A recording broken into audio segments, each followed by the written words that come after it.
Hello, everyone. It's me, Andrew. I'm here in my home in lovely Ligonier, Pennsylvania. Hopefully, you all have been having a good week so far. And yeah, it's a beautiful day here in southwestern Pennsylvania. Um, to be honest, if I wasn't on here, I'd be out in the yard, I think, because it's extra beautiful here. It's sunny and not too hot, and it would be perfect day for yard work. So I'm not gonna. I'm gonna try not to take too long, but I always say that, so we'll see. Yeah, we've been super busy. We've been working on the 12-year anniversary campaign. It's a fundraising effort to help us kind of do all the things that we want to do.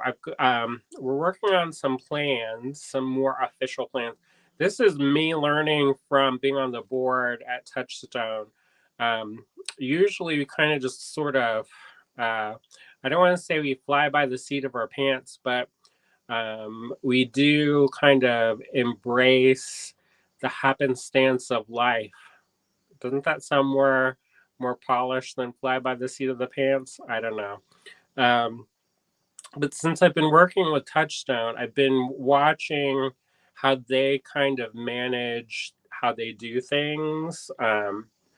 So a lot of what they do is they'll make a big plan and then they'll do a campaign to fund that plan.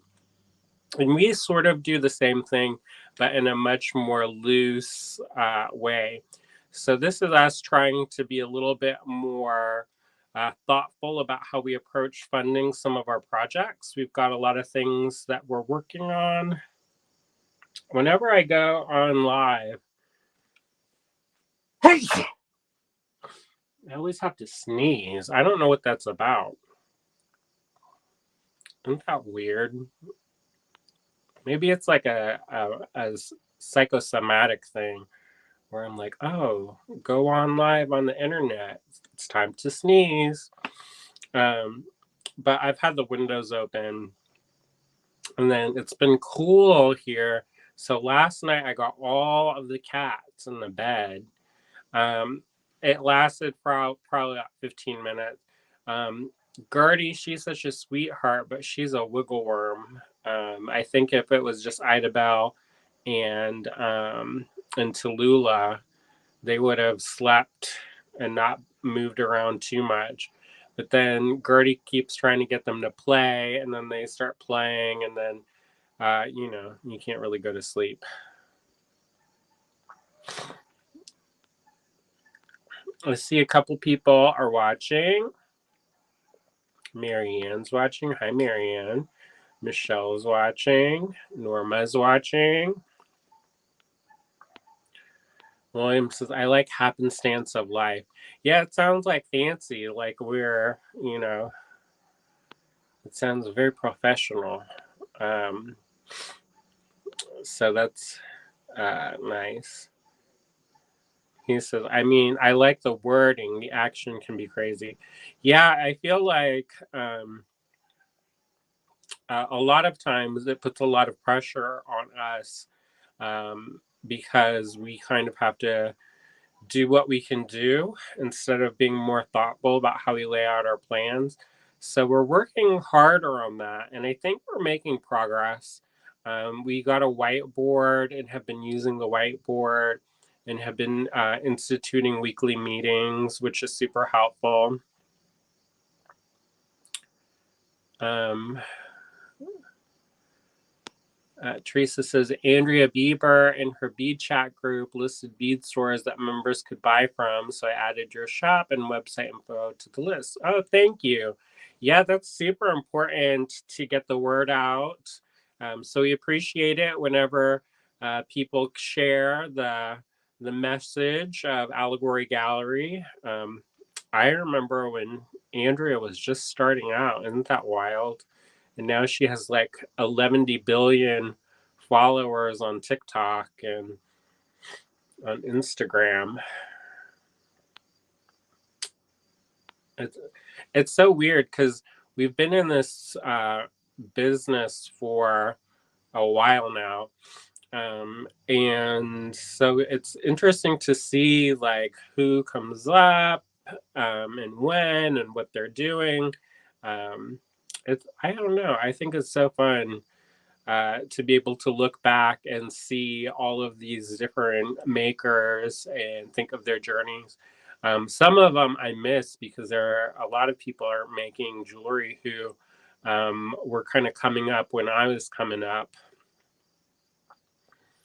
Michelle says, I got my Halloween colors ready for Kumihimo. Oh, good, good, good.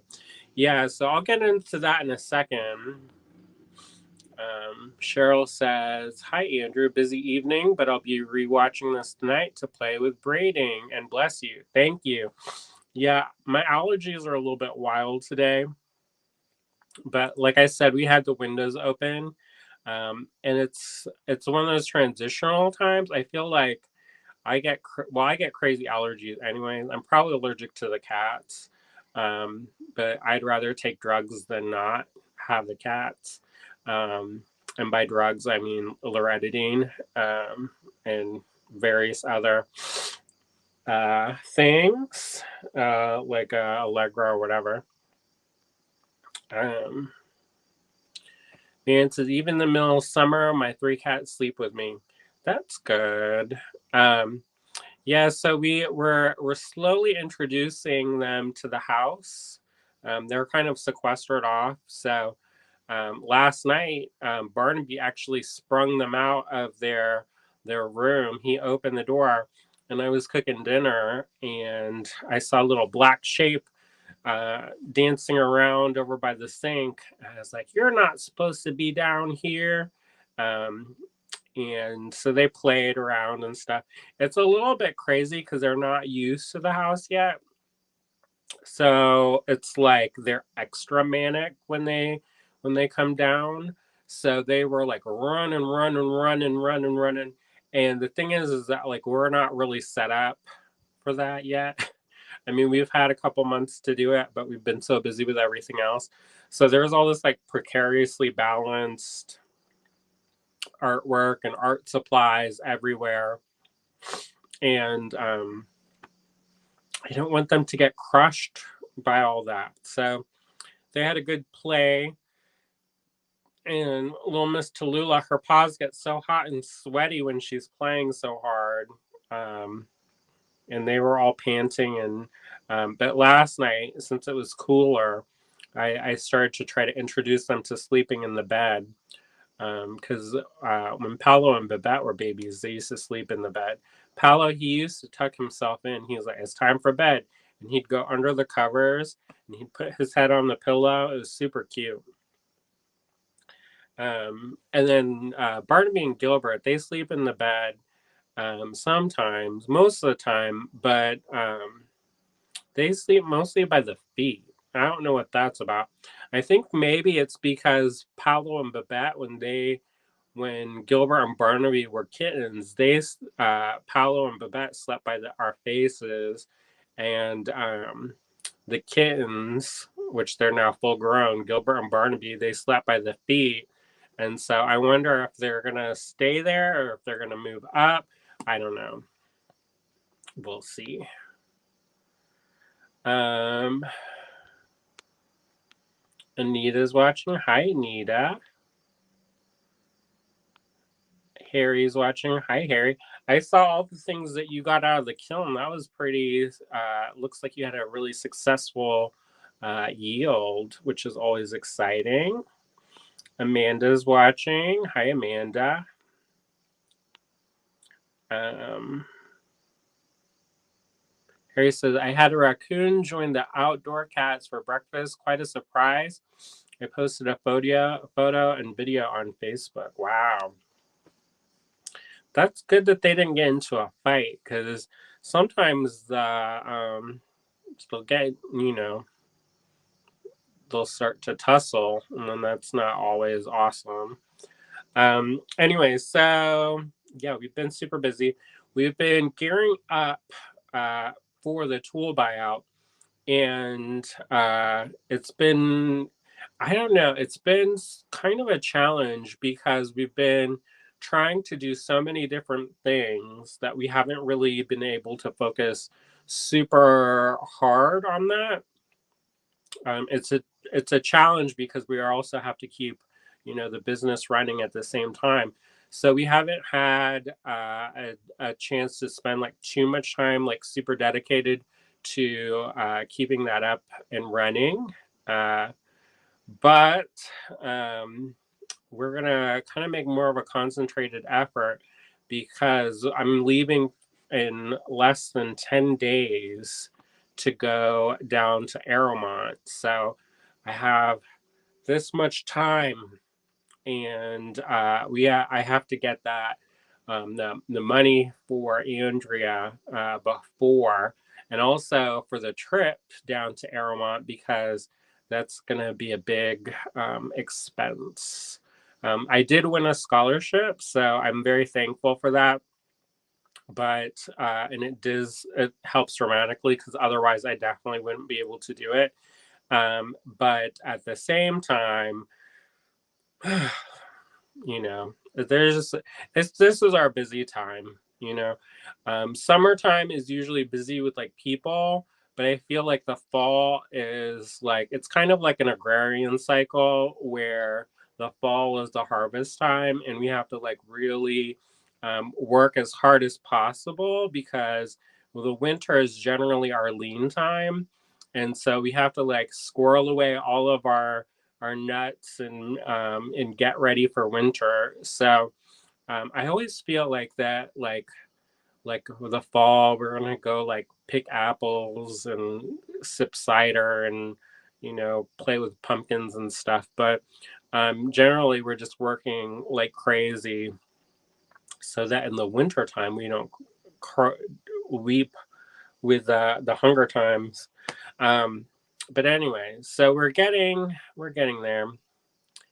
Let's see. Marion says, I saw your raccoon, Harry. Amanda said, there's a YouTube channel, The Raccoon Whisperer. It gets 11,000 views. Wow.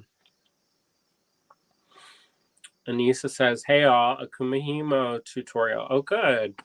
Yeah, so the reason why we're doing this, because we've done this in the past, which I'm not opposed to redoing things if people want to see new things. We haven't done a tutorial for a while because we've been so focused on the tool buyouts. And we got some pattern plates today. So I'll show those maybe tonight or tomorrow.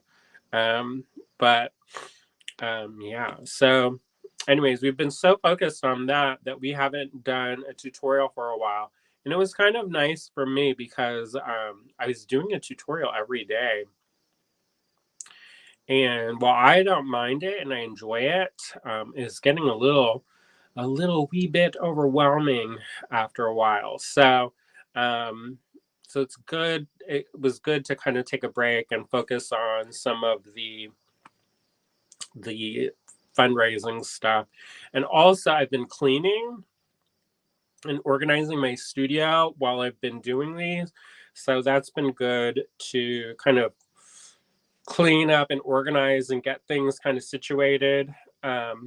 Which I still have weeks and weeks and months of work to do still yet, but we're getting there slowly but steady. And I'm excited about that. So if you didn't see yesterday, we did what's called cabs and kits, capuchons and kits. So we debuted a whole bunch of new um, uh, cabochons from the Czech Republic. A lot of them are kind of backlit. There's matte ones. There's some ones that have kind of a petroleum kind of iridescence to them. So there's some really cool ones. If you missed that, catch the replay. You can either do that here on Facebook by watching the rewatch, or you can see our videos. Um, it's uh,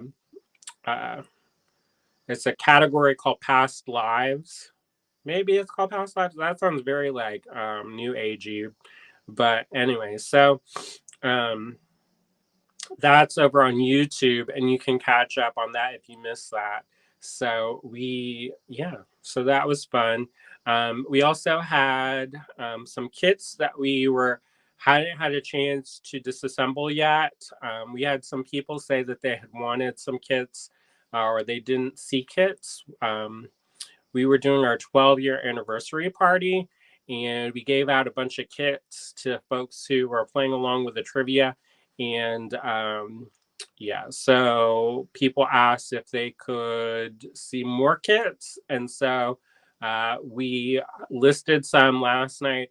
We still have a bunch more, so maybe we're going to do a couple more of that. Some of them I already started breaking down, and some of them already moved to the shop. So for those, unfortunately, we can't do anything about, but there's plenty more.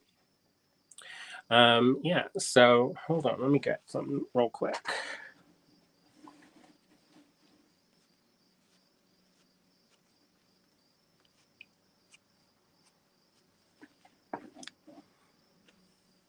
Sorry about that. So let's see. This is what, and this says, what was that for disaster relief? Marion says to raise money for a tool buyout from someone retiring and from someone having surgery. Yeah, we also did do some fundraising for disaster relief and for Hawaii. If we are in our DStash group, we donated a portion of our sales to that. Um, we didn't make too much, so we couldn't send that much money, but we did send some, which I think some is better than none, right? And then I've been doing some fundraising for Touchstone and their scholarship campaign. I won a scholarship when I first started my journey with Touchstone, and that really changed my life. So I want to pass that on to others. And so my birthday is at the end of this week. I don't know. But, anyways, it's sometime coming up very soon on the 25th. And so I've been doing a Facebook fundraiser. So if you are friends with me personally, I'm doing that on my personal timeline. For those of you who have already contributed, thank you so much. I know it's a hard thing to ask people this time. Uh, you know, we recognize that it's not always easy right now for some folks. So it really means a lot to me when people are able to contribute. And if you aren't able to contribute, sharing that is also another way that you can help boost the signal and potentially get the word out there. And it's a free way to be a part of that. There's a lot of ways to make that happen. All right. So one of the things that I've been working on in my own personal work, which is kind of like a side journey, is there's a lot of things about like thoughts about sustainability and recycled materials. It's a really big topic right now in the metals field, in the art jewelry field in general, about how we can be more sustainable, more ethical in our practices. There's a lot of stuff that happens that is not necessarily good for the world. And I think as we're moving forward, it's kind of a balance of how we move forward. Um, there are things that we can't divorce ourselves from society completely unless we decide to become hermits and kind of, live off of the land kind of thing. But even then, like if you don't make your own clothes and spin your own cloth and churn your own butter and all that good stuff, you're still a part of this cycle.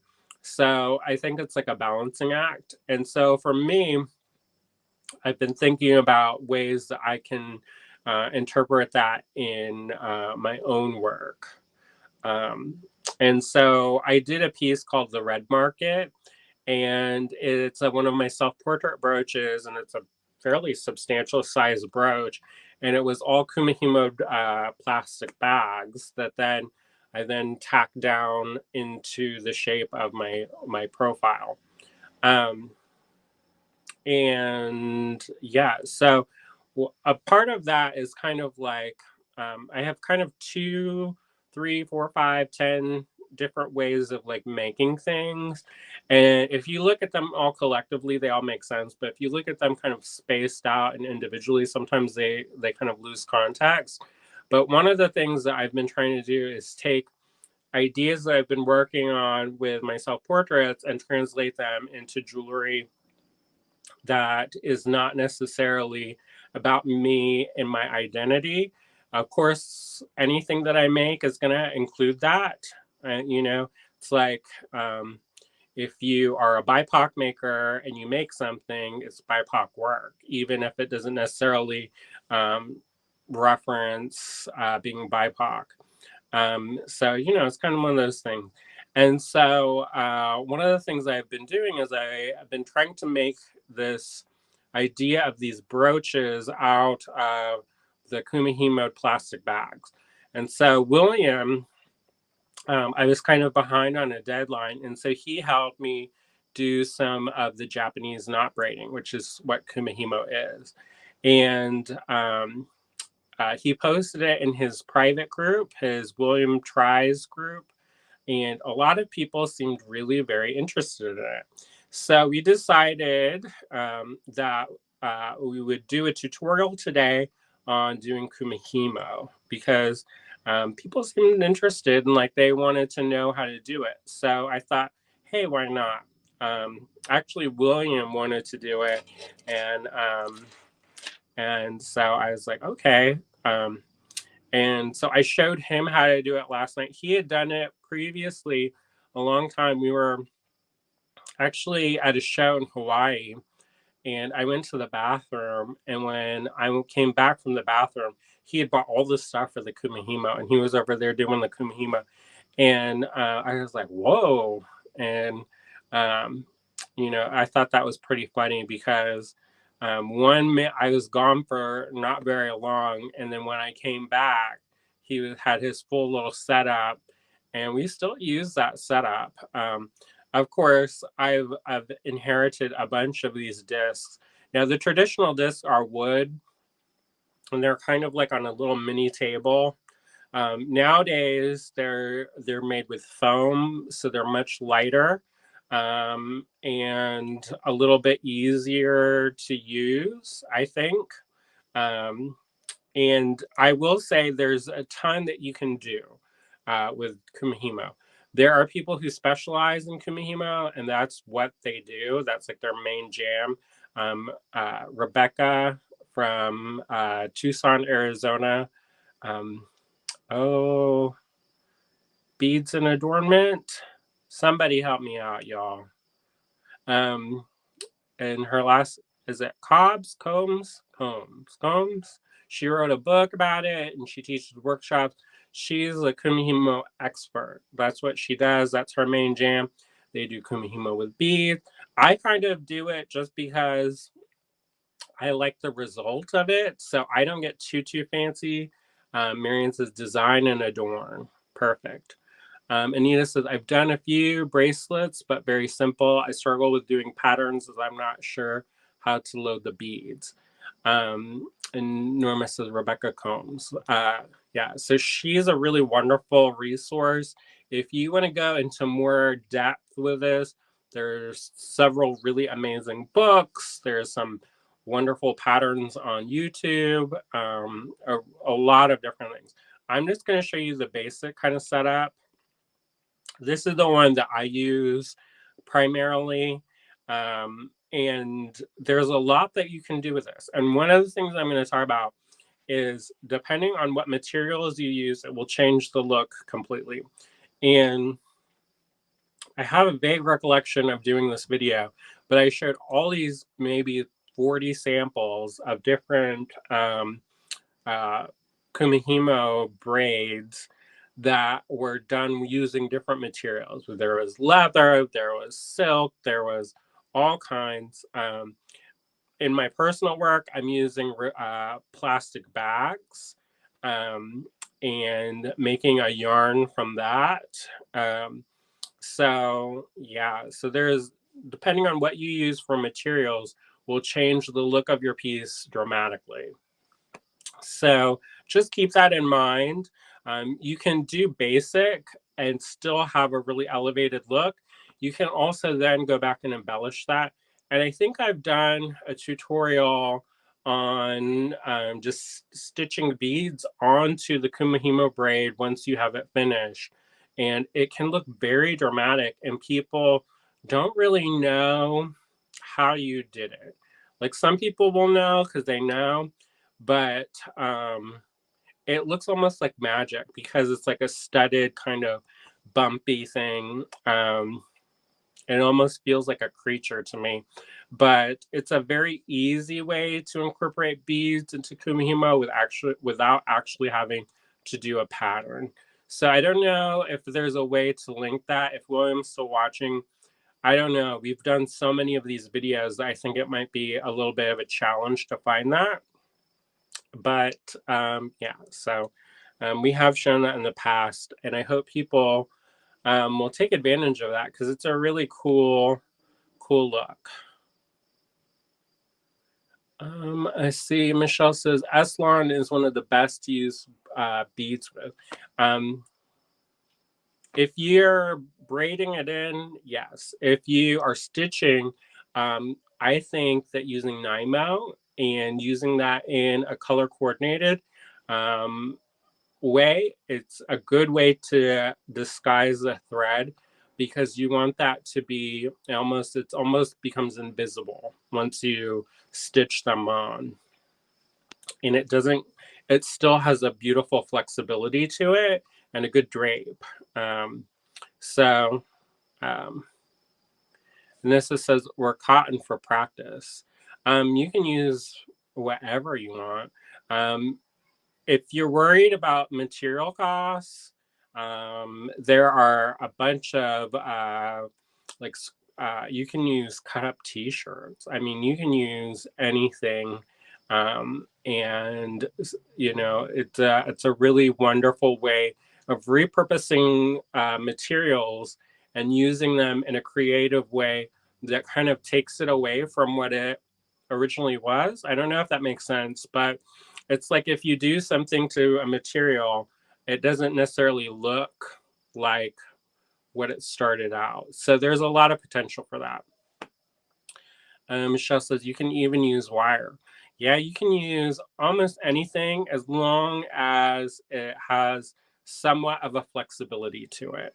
Um, I've done some experiments with some like caning stuff. It doesn't work that well.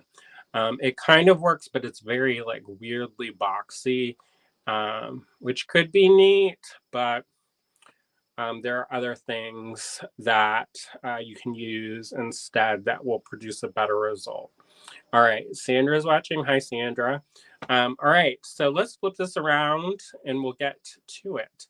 Now, I'm going to have the camera be up higher than normal. Usually I go way low. But today I'm going to do it so that it's higher so that you can actually see me working because I weight my things down. I weight my braid down. So I need that clearance underneath. So it's gonna, I don't know if you're gonna see any of like the surrounding part of this desk, but if you need to, um, uh, just ignore the kind of side clutter. Sandra says, "Oh, I just got home from the vet. Please pray for Sweet Pea." Oh, I'm sorry to hear that. Hopefully everything goes well. That's always hard when our fur babies have problems. Hopefully everything's okay. All right, I'm gonna flip this around so you're gonna see the ceiling for a second.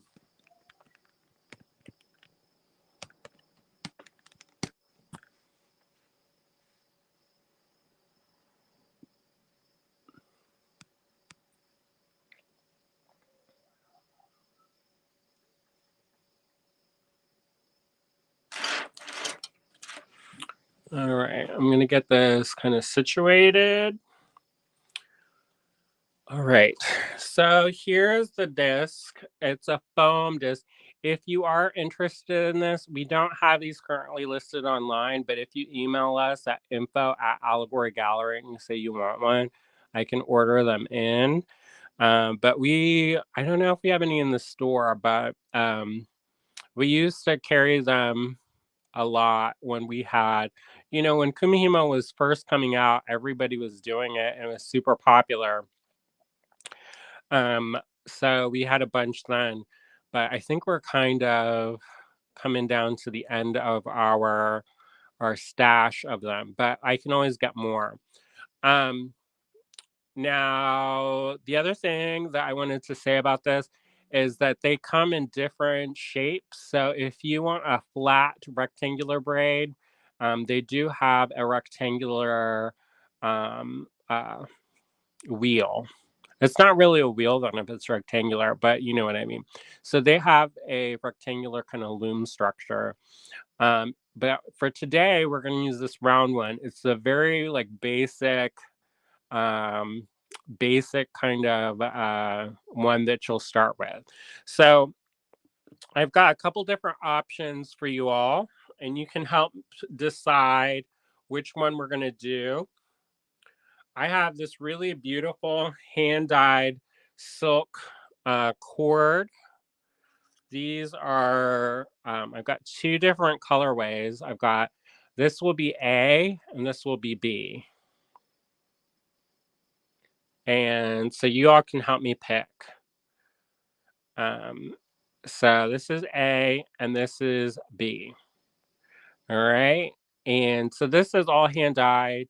My friend UT and Gunther, they had a business where they hand dyed this column stitched silk. And so there's a couple of these available online, but you can use any kind of material. I see a couple of folks. Janice says A. Anita says B is gorgeous. Jane says B. Michelle says B. Amanda says A. Cheryl says A screams Pantone. LOL. Marianne says A. Anissa says B. Norma says A. So we're pretty evenly divided. I think A has just one more vote. So I think that'll be fun. Maybe I'll do this one another time. So I'll do A today. All right.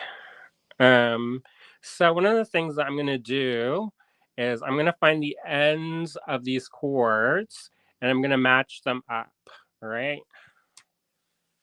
So I'm going to need 8. Now, this is the most basic kind of way. So if you have certain patterns, you can do way more. And if you're going to do build in patterns and all kinds of stuff, you can do that as well. But I'm just going to show you the very basic. So 1, 2, 3, 4.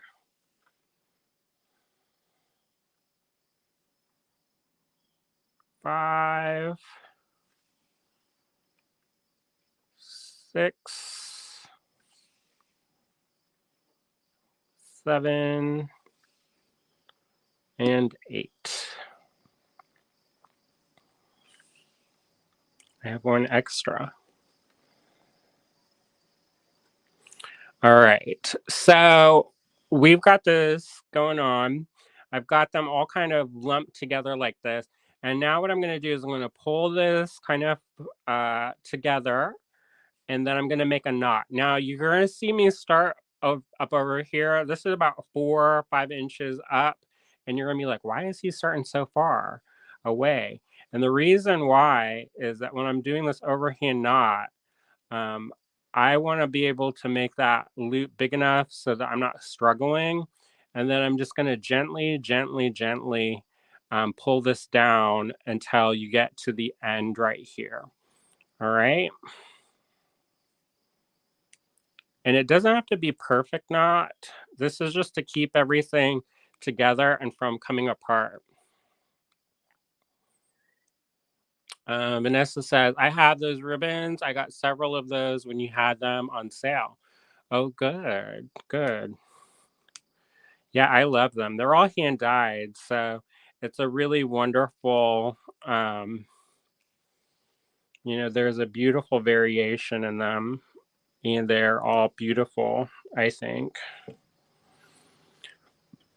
I was painting earlier, so I have all this crud on my hands, but whatever. All right, so I've got this, and I've got this little knot. You can see that, and it's kind of close to the end. I just leave this on for now. When I'm working with plastic, sometimes what I'll do is I'll use like a lighter or a torch and bond the plastic together, but that's not essential. So what I do is I take this and I put this through my disc, and then I attach my clip to the end of my bundle of cords. And then you can attach your weight. Some people will use a sock with pennies in it. There's all kinds of stuff that people do. I've got these hanks of beads, so why not use these hanks of beads? I'm just going to take this clip and put this down through like so, and then attach it, and there you go. So that's an instant weight. All right. Now I've got my threads, and I'm going to orient my disc so that I have my dots, one here, one here, one here, one here. This is the cardinal directions. All right. I may actually have to boost my stand up a little bit more. Um, So what I'm going to do is I've tied my bundle, I attached my weight with a clip, and then I put 8 cords, all right? So what I'm going to do is I'm going to put these on either side of the disc, or the dots on the disc in the cardinal directions, right? So there's one here, one here, one here, one here. I'm going to put these off to the side and put one here, and one here, and one here. Now, for people who are doing longer braids, Kumihimo, not braiding, for people who are doing longer ones, sometimes it's beneficial to coil up your ends so that you can kind of release the material as you go, and you aren't going to have as much tangling. So it's also good if you're going to be sitting down and you have issues with standing for long periods of time. I do this while I stand. I like to stand because I feel like I get sedentary. Is that the word? I don't know. I sit a lot. So I like to stand when I'm doing this. I feel like the braid comes out a little less lumpy. Sometimes when I'm sitting, I'm not necessarily always conscious of how the beads are kind of resting or the weight is resting. So it kind of gets lumpy. So um, uh, yeah, so this is how I like to do it. So if you like to do it a different way, you can always do it a different way. But this is the way that I like to do it. And I like to stand because it gets the blood moving, and I can watch TV and do it, or, it's like a standing desk, that kind of business. All right. Harry says we use a nylon bobbin for long threads. Yeah, you can definitely do that.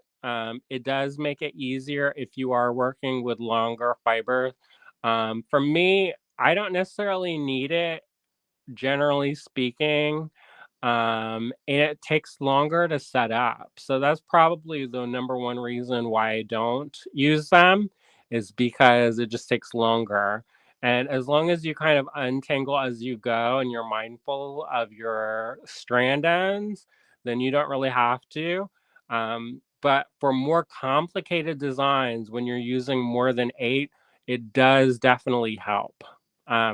Because if there's like 12, or if there's a bunch of threads, they can easily get tangled. So if you are using more than 8, I would recommend bobbins, but for this you don't necessarily have to do that.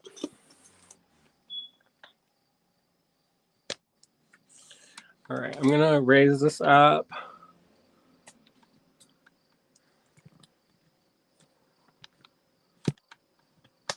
Let me see if I can go even higher. I don't know if I can go higher. You're going to see all the mess. All right. So this is William's desk. All right. So when you're getting started, notice I'm already starting. I think I got this wheel secondhand or was using it in a class. So it's already got the directional arrows. This is a setup that looks like underneath. You're going to go one down like this, and then one up. And then you turn your wheel clockwise. And notice, you'll see there's like a V shape here. We're going to go down and then up. And so the weight keeps the tension. And so you can see this makes a V, and these make a U. That's kind of a stretch, but you know what I mean. And we're just going to go down and up. So you just do that over and over. And you twist it. And you come down and up. It's very meditative. And I'm straightening as I go. This is where people, if you don't like to do that, then it can be the bobbins do make sense. But there you go. So whenever you do this,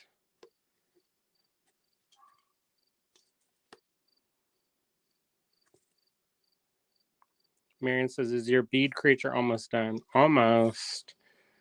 I just got another Audible credit, so maybe I'll work on that tonight if I get a minute. So the thing is you can see it. This is crossing over, and this is crossing over.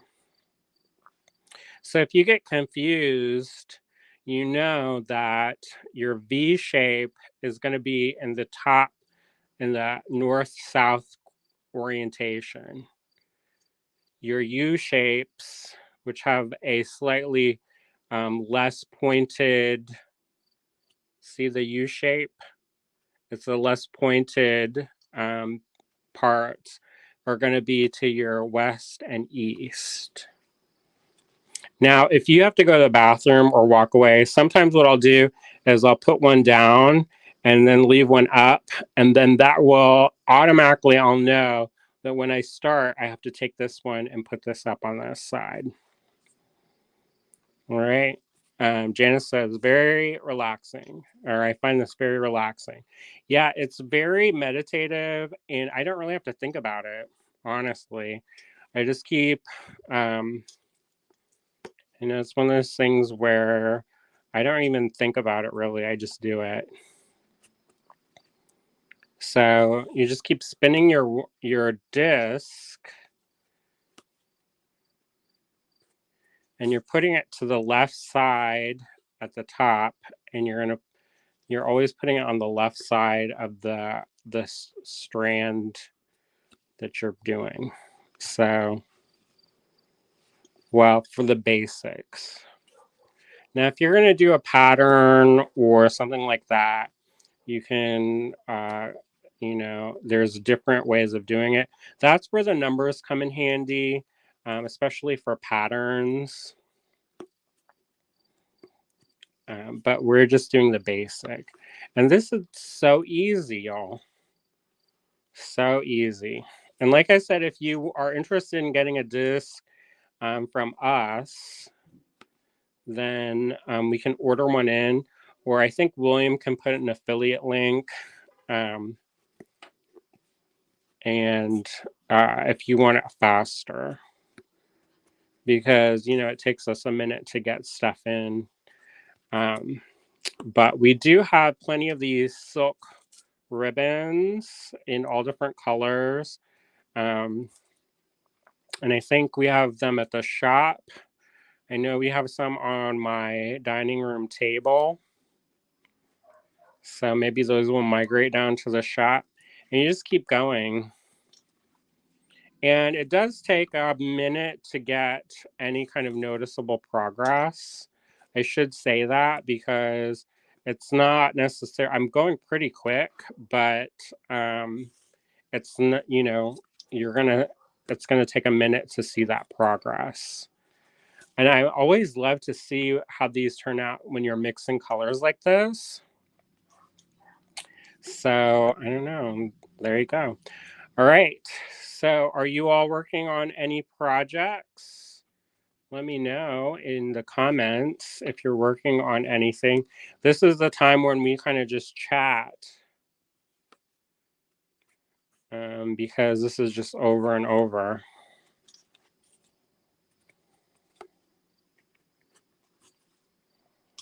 And if you have any questions, let me know. I'll do my best to answer any questions if I see them.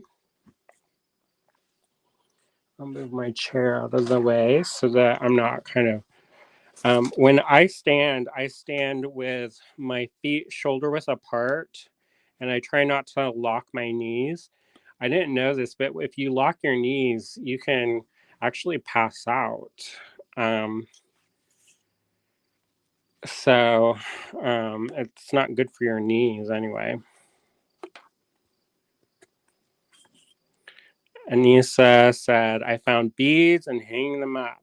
Oh, good. Tracy says, putting it down and trying to figure out where I am has been frustrating. The U opposed to the V or the 3-to-1 will help. Thanks, Andrew. What do you listen to on Audible? I'm into Sandman. I listened to the Sandman, or I read the Sandman books when the graphic novels, when they came out way back when, in the 90s, but I might have to revisit. Our October book is by Neil Gaiman, who is the author of Sandman. So if you want to participate with that, our next meeting for Inspired by Reading is, I believe, October 9th. So that should be fun. We're going to be talking about the invisible hour and braiding sweetgrass. So you can read one or both or whatever. Right now, I'm listening to Nova Nelson's The East Wind books, and I'm on book 7, and I think there's 13 of them. They're fun. They're really quick. They're really, yeah, I don't have to think too much about them, so there's some books where I have to keep track of, the symbolism of this and that. And I was listening to the Wheel of Time series, and those are 30 hours a piece. And they're pretty kind of epic, which is fun, but it's also can be a little bit of a headache maker. I shouldn't say that, but it can kind of be a trick to keep up. So I finished the first one of that, and I decided I needed something light and easy. And I actually found them on the Audible's Originals Premium catalog. They give you free ones. And then, of course, it's kind of like drugs where they give you the first ones for free and then they charge you. Let's see. Marianne says, clean some stuff in the kitchen, LOL, and emailed a papercraft supplier because I didn't get a download link for something that I bought. Anita says, I'm busy making a necklace for my daughter for her birthday on Sunday using lampwork beads and crystals. Oh, good. And then Marian says, I'm reading The God Is Not Willing. I don't know that one. Who's that by? And is it any good? I'm always looking for recommendations. I love kind of books with magic and are casual. They're fun. Visually, authors that can describe things well. I like that. I listen to so many books. I listen to an audiobook probably if I'm really in the zone and I'm doing creative work. I can go through a book a night. Um, and I will sometimes plan my evening where I know I'll like pick a book that is like 6 hours long, and then I know that when I reach the end of that book, then it's time to go home. Because otherwise, if I'm listening to like one of the Wheel of Time books, I kind of have to set an alarm because otherwise I'll end up working uh, until the end of time. LOL. Marian says by Steven Erickson. All right. So this is pretty repetitive, but so far this is what the braid looks like. It kind of reminds me of like a tropical juicy fruit, you know? What do y'all think? Do y'all like that colorway? All right. So that's an example of how it's good to know when your spaces are.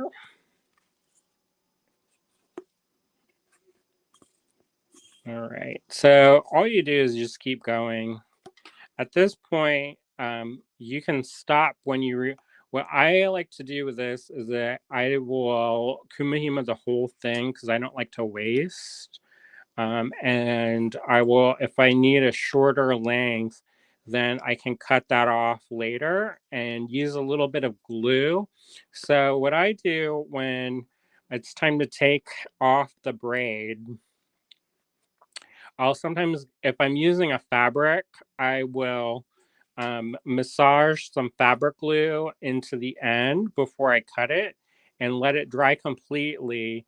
And then that way I can get it to be perfect however I need it. It's not a bunch of threads going everywhere. It does take a little bit longer because you have to let the glue set up. Um, and so that can be kind of annoying.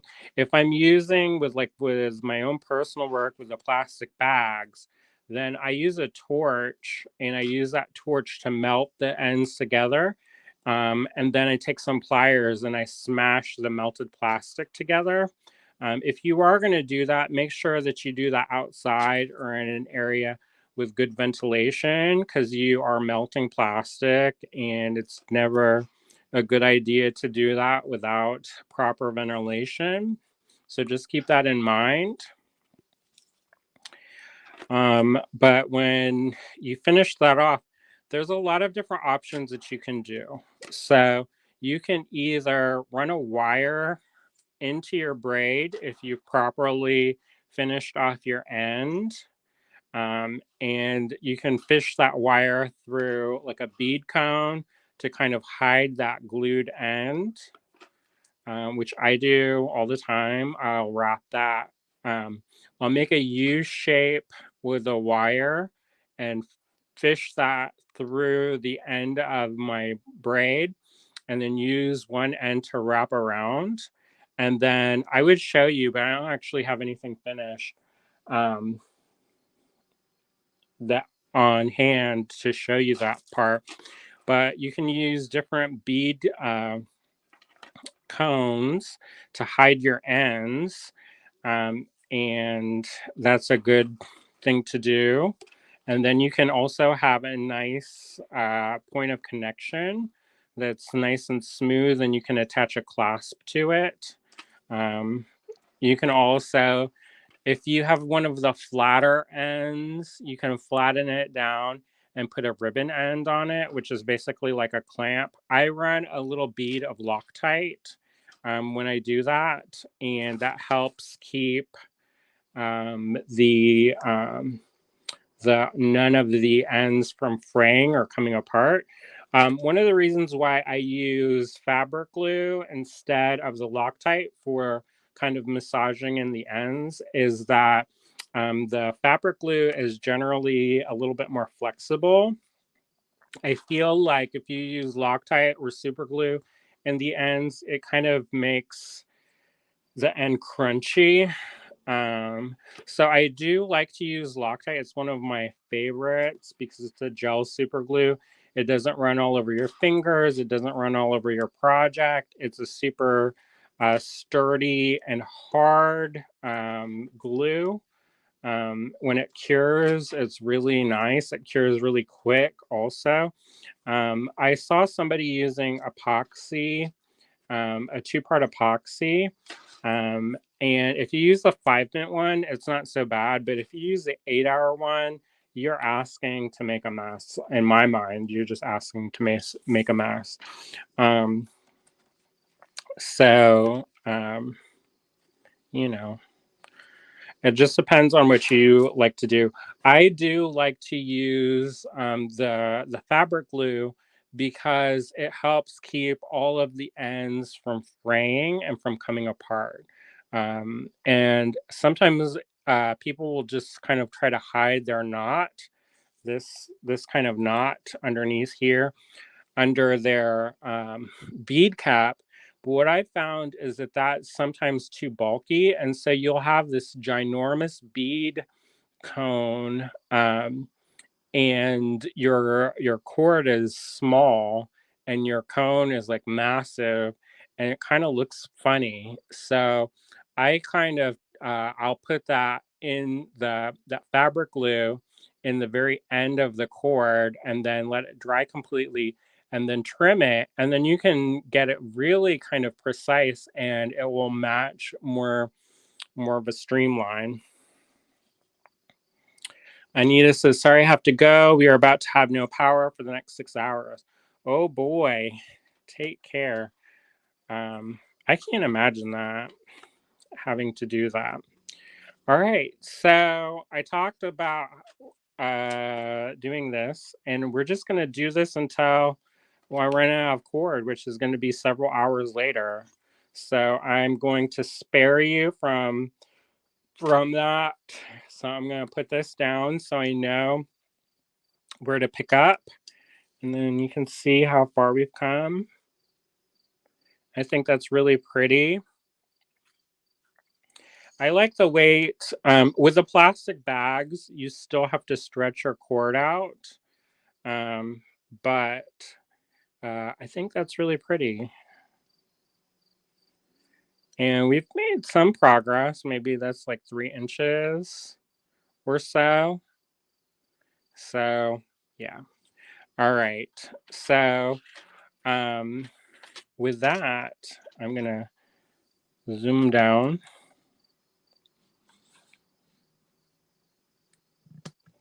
Oh.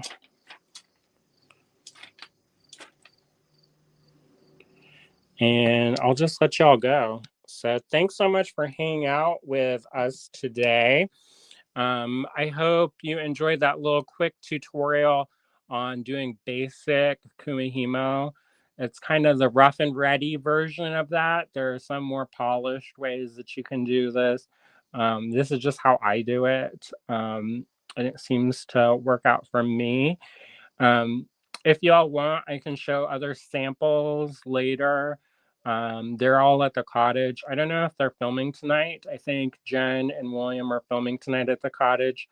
So that's why I'm here at the house. And if you're interested in seeing those, maybe I can snap a couple of pictures and share those. I might share a picture of my self-portrait brooch that I used using Kumihimo plastic bags. It took a lot, y'all.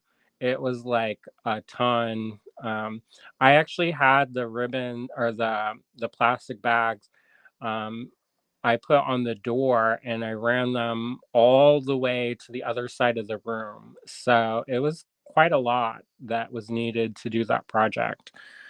All right. Have a good night, everyone. I will see you. We'll be back tomorrow. See ya.